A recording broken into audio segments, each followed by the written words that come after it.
బలహీన వర్గాల హక్కులను కాలు రాయడానికి భారతీయ జనతా పార్టీ మొదటి నుంచి ఇప్పటి వరకు కుట్రలు చేస్తూనే వస్తుంది.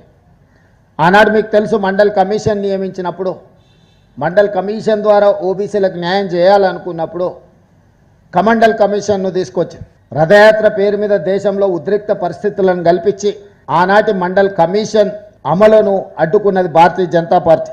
ఆ తర్వాత డాక్టర్ మన్మోహన్ సింగ్ గారు ప్రధానమంత్రిగా ఉన్నప్పుడు, యూపీఏ చైర్పర్సన్గా శ్రీమతి సోనియా గాంధీ గారు ఉన్నప్పుడు ఐఐటి, ఐఐఎం, సెంట్రల్ యూనివర్సిటీలలో బీసీ రిజర్వేషన్లు లేవు, ఖచ్చితంగా అమలు చేయాలి అని నిర్ణయం తీసుకున్నప్పుడు బీజేపీ యూత్ ఫర్ ఈక్వాలిటీ పేరు మీద ఆనాడు ఆ రిజర్వేషన్లను కూడా అడ్డుకున్నారు.